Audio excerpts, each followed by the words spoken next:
BCM ಇಲಾಖೆ ಜಿಲ್ಲಾಧಿಕಾರಿಗಳು ಆಹಾರ ಸರಬರಾಜಿನಲ್ಲಿ ಭಾಳಷ್ಟು ಭ್ರಷ್ಟಾಚಾರ ನಡೆದಿದೆ ಅಂದೇಳಿ ಕೆಲವು ಸಂಘಟನೆಯವರು ಆರೋಪ ಮಾಡಿ ಪ್ರತಿಭಟನೆ ಕೂಡ ಮಾಡಿದ್ದಾರೆ. ಅದು ಸತ್ಯಕ್ಕೆ ದೂರವಾದ ಮಾತದು.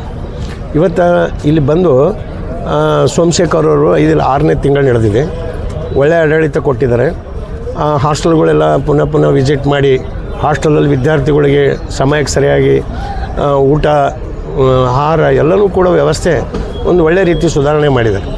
ದಿನನಿತ್ಯ ಸರ್ಕಾರದ ಕೊಡಬೇಕಾದ ಪೋಸ್ಟ್ ಮೆಟ್ರಿಕ್ ವಸತಿ ನಿಲಯಗಳಿಗೆ 1850 ರೂಪಾಯಿ ಕೊಡ್ತದೆ. ಪ್ರೀ ಮೆಟ್ರಿಕ್ ಹಾಸ್ಟೆಲ್ಗಳಿಗೆ 1750 ರೂಪಾಯಿ ಮಾತ್ರ ಕೊಡ್ತಾರೆ.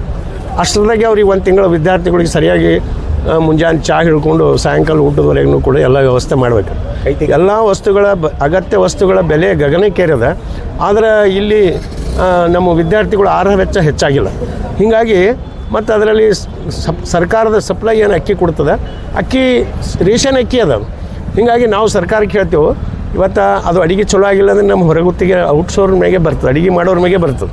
ಅದಕ್ಕೆ ಅಡುಗೆಗೆ ಸರಿಯಾಗಿ ಅದಕ್ಕೆ ಏನು ಕೊಡಬೇಕು, ಅದಕ್ಕೆ ಅಡುಗೆಗೆ ವೆಚ್ಚ ಮತ್ತು ಒಳ್ಳೆ ಅಕ್ಕಿ ಇದೆಲ್ಲ ಕೊಟ್ಟರೆ ಆಗಲ್ಲ. ಅದಕ್ಕಾಗಿ ಕನಿಷ್ಠ 4500 ರೂಪಾಯಿ ವಿದ್ಯಾರ್ಥಿಗಳ ಆಹಾರ ವೆಚ್ಚ ಹೆಚ್ಚಿಗೆ ಮಾಡಿರಿ ಅಂದರೆ ಒಳ್ಳೆಯ ಹಾಸ್ಟೆಲ್ ನಡೀತದೆ. ಮತ್ತು ಇವ್ರು ಬಂದಮೇಲೆ ಭಾಳಷ್ಟು ಸುಧಾರಣೆ ಮಾಡ್ಯಾರ. ಹಾಸ್ಟೆಲ್ಗಳಿಗೆ ವಿಸಿಟ್ ಮಾಡೋದು ಒಳ್ಳೆಯ ಅಧಿಕಾರಿ. ಅಷ್ಟೆಲ್ಲ ಹಿಂದಿದ್ದವರಷ್ಟು ನೆಗ್ಲೆಕ್ಟ್ ಮಾಡಿಲ್ಲ. ಇದ್ದಿದ್ರಲ್ಲೇ ಈಗ ಇವರು BCM ಅಧಿಕಾರಿ ಒಳ್ಳೆಯವರೇ ಬಂದಾರೆ. ಆದರೆ ಅವ್ರ ಮೇಲೆ ಕೆಲವೊಂದು ಆರೋಪಗಳು ಸುಳ್ಳು ಹೇಳಿ ಮಾಡೋದು, ಒಳ್ಳೆ ಕೆಲಸ ಮಾಡೋನಿಗೆ ಡಿಸ್ಟರ್ಬ್ ಮಾಡೋದು ಸರಿಯಾದ ಕ್ರಮ ಅಲ್ಲ. ಹೀಗಾಗಿ ಇವತ್ತು ನಾವು ಸರ್ಕಾರಕ್ಕೆ ಹೇಳ್ತೇವೆ, ಇವತ್ತು ಆಹಾರ ವೆಚ್ಚ ಹೆಚ್ಚಿಗೆ ಮಾಡಿರಿ. ಇಲ್ಲಿ ಇವತ್ತು BCM ಇಲಾಖೆ ಟೆಂಡರ್ ನಡೆದು, ಟೆಂಡರ್ ಅಂದರೆ ಮ್ಯಾನ್ ಪವರ್ ಏಜೆನ್ಸಿ ಯಾರಿಗೆ ಕೊಡಬೇಕಲ್ಲ. ಆ ಟೆಂಡರ್ದಲ್ಲಿ ಮೊದಲಿನ ಸ್ವಿಸ್ ಏನು ಮೈಸೂರಿನ ಶಾರ್ಪ್ ಏಜೆನ್ಸಿ ಇದ್ದಾನೆ, ಅವ್ನಿಗೆ ಕೊಡಬೇಡ್ರಿ ಅಂತ ನಾವು ಎಷ್ಟೋ ಸಲ ನಿಮ್ಮ ಮೀಡಿಯಾದಾಗ ಹೇಳಿದೆವು, ಹೋರಾಟ ಮಾಡೀವಿ, DC ಅವ್ರಿಗೆ ಹೇಳಿವಿ. ಈಗಾಗಲೇ ಅವ ಮೈನಾರಿಟಿ ಮತ್ತು ಮುರಾರ್ಜಿ ವಸತಿ ನಿಲಯ ಅವನೇ ಮ್ಯಾನ್ ಪವರ್ ಏಜೆನ್ಸಿ ಇದ್ದಾನೆ. ಅಲ್ಲಿ ಸರಿಯಾಗಿ ವ್ಯವಸ್ಥೆನೇ ಇಲ್ಲ, ಟೈಮಿಗೆ ಸ್ಯಾಲ್ರಿನೇ ಕೊಡಲ್ಲ. ಅವು ಭಾಳಷ್ಟು PF ಕಟ್ಟಲ್ಲ, ESI ಕಟ್ಟಲ್ಲ, ಭಾಳಷ್ಟು ಕೊಟ್ಟ. ನಾವು 125 ಜನ ಸಮಾಜ ಕಲ್ಯಾಣ ಇಲಾಖೆ ನೌಕರು ನಮಗೆ ಸ್ಯಾಲ್ರಿ ಕಡಿಮೆ ಹಾಕ್ಯಾನಂತೇಳಿ ಒಂದು ಕಾರ್ಮಿಕ ಇಲಾಖೆಗೆ ದೂರು ಕೊಟ್ಟಿದ್ದೆವು.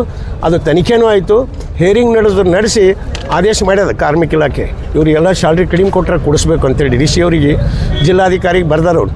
ಈ ಜಿಲ್ಲಾಧಿಕಾರಿಗಳು ಏನು ಮಾಡ್ಯಾರ, ಅವರು ಮೈಸೂರಿನ ಜಿಲ್ಲಾಧಿಕಾರಿಗೆ ಬರ್ದಾರ. ಶಾರ್ಪ್ನವ ಮೈಸೂರಿನವ ಅಲ್ಲಿನ ಕಂದಾಯ ಇಲಾಖೆಗೆ ಬರೆದು ಉಸುಲಿ ಮಾಡಿ ಕೊಡ್ಬೇಕಂತ. ಎಲ್ಲಿಂದ ಉಸುಲಿ ಮಾಡಿ ಯಾರು ಕೊಡ್ತಾರೆ?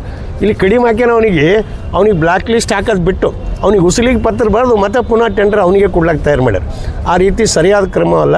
ಅದಕ್ಕೆ ನಾವೇನು ಹೇಳ್ತಿದ್ದೇವೆ ಸರ್ಕಾರಕ್ಕೆ ಅಂತಂದರೆ, ಅಂಥವ್ರಿಗೆ ಶಾರ್ಪ್ ಏಜೆನ್ಸಿಗೆ ಬ್ಲ್ಯಾಕ್ ಲಿಸ್ಟ್ ಹಾಕಿ ಅವನಿಗೆ ಕಡಿವಾಣ ಹಾಕಿರಿ, ಎಲ್ಲಿ ಅವನಿಗೆ ಏಜೆನ್ಸಿನೇ ಕೊಡಬೇಡ್ರಿ. ಇಡೀ ರಾಜ್ಯದಾಗ ಎಲ್ಲಿ ಕೊಟ್ಟರು ಕೂಡ ಇದೇ ಗೋಳೆ ಇದೆ, ನಮ್ಮ ನೌಕರಿಗೆ ಟೈಮಿಗೆ ಸ್ಯಾಲ್ರಿನೇ ಕೊಡಲ್ಲ. ಹೀಗಾಗಿ ಅವನಿಗೆ ಬ್ಲ್ಯಾಕ್ ಲಿಸ್ಟ್ ಹಾಕಬೇಕಂತ ಪ್ರಮುಖ ಬೇಡಿಕೆ. ಮತ್ತು ಸೋಮಶೇಖರ್ ಮೇಲೆ ಏನು ಆರೋಪ ಅದ, ಅದು ಆರೋಪ ಸುಳ್ಳದ.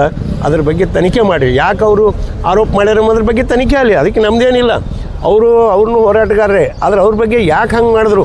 ಏನು ಇವತ್ತೇ ಆಹಾರ ಇಲಾಖೆಯಲ್ಲಿ ಆಹಾರ ಸರಬರಾಜಿನಲ್ಲಿ ಇವತ್ತೇ ಭ್ರಷ್ಟಾಚಾರ ನಡೆದಂತಲ್ಲ, ಹಿಂದೆ ನಡೆದಿತ್ತ ಇಲ್ಲ ಏನಾಗಿತ್ತು? ಇವ್ರು ಬಂದ್ಮ್ಯಾಗ ಸುಧಾರಣೆ ಮಾಡೋರಿಗೆ ಭ್ರಷ್ಟಾಚಾರ ಮಾಡ್ಯಾರ ಅನ್ನೋದು ಅದು ತಪ್ಪದ. ಅದಕ್ಕಾಗಿ ಅವ್ರು ಒಳ್ಳೆಯ ಅಧಿಕಾರಿಯಾರ ಇರಲಿ ಅಂತ ನಾವು ಒತ್ತಾಯ ಮಾಡ್ತಿದ್ದೀವಿ. ಅಲ್ಲೇ ಇವರು ಆ ಸರ್ಕಾರ ಗಮನ ಹರಿಸಿ ಈ ಸಮಸ್ಯೆ ಬಗೆಹರಿಸ್ರಿ. ಈಗ ನಮ್ಮ ವಿದ್ಯಾರ್ಥಿಗಳಿಗೆ ಆಗ್ತಿರುವ ಅನ್ಯಾಯ ಸರಿಪಡಿಸ್ರಿ. ಎಲ್ಲ ರೇಟ್ 3 ವರ್ಷನಾಗ 1-2 ಪಟ್ಟು ಆಗಿಬಿಟ್ಟವು. ಅದರ ವಿದ್ಯಾರ್ಥಿಗಳಿಗೆ ಅದು ಹಾಕೋದಲ್ಲ. ಜೈಲಿನ ಕೈದಿಗಳಿಗೆ ಒಂದು ದಿನಕ್ಕೆ 150 ರೂಪಾಯಿ ಕೊಡ್ತಾರೆ, ಆದರೆ ನಮ್ಮ ವಿದ್ಯಾರ್ಥಿಗಳಿಗೆ 61 ರೂಪಾಯಿ ಕೊಡ್ತಾರೆ. ಅಂದರೆ ಜೈಲಿನ ಕೈದಿಗಳಿಗಿಂತ ನಮ್ಮ ವಿದ್ಯಾರ್ಥಿಗಳ ಕಡೆಗೇನು ವಿದ್ಯಾರ್ಥಿಗಳಿಗೆ ಒಳ್ಳೆಯ ಆಹಾರ ಸಿಕ್ಕರೆ ಅವರು ಮುಂದೆ ಎಜುಕೇಷನ್ ಅವ್ರದ್ದು ವಿದ್ಯಾಭ್ಯಾಸ ಸರಿ ಆಗ್ತದೆ. ಅದಕ್ಕಾಗಿ ಸರ್ಕಾರ ಕೂಡಲೇ ಮಿನಿಮಮ್ ಜೈಲಿನ ಕೈದಿಗೆ ಹೋಗಿ ಕೊಟ್ಟವಷ್ಟೇ ನಮಗೆ ಕೊಡ್ರಿ ಅಂತ ಕೇಳ್ತಾಯಿದ್ದೆವು. ದಿನ 150 ರೂಪಾಯಿ ಹಿಡಿದು ಜೈಲಿನ ಕೈದಿಗೆ ಏನು ಕೊಡ್ತಿದ್ರಿ, ನಮ್ಮವ್ರಿಗೆ ವಿದ್ಯಾರ್ಥಿಗಳಿಗೂ ಕೊಡ್ರಿ ಅಂತೇಳಿ ಈ ಒಂದು ಹೋರಾಟ ಮಾಡಿ 30ನೇ ತಾರೀಕಿಗೆ ಜಿಲ್ಲಾಧಿಕಾರಿ ಕಚೇರಿ ಮುಂದೆ ನಾವು ಪ್ರತಿಭಟನೆ ಮಾಡ್ತಿದ್ದೆವು. ಕಾರಣ ಜಿಲ್ಲಾಡಳಿತ ಗಮನ ಹರಿಸಿ ಈ ನಮ್ಮ ಬೇಡಿಕೆಗಳು ಈಡೇರಿಸಬೇಕಂತೇಳಿ ಈ ಒಂದು ಮಾಧ್ಯಮ ಮೂಲಕ ಸರ್ಕಾರಕ್ಕೆ ಒತ್ತಾಯ ಮಾಡ್ತೀವಿ.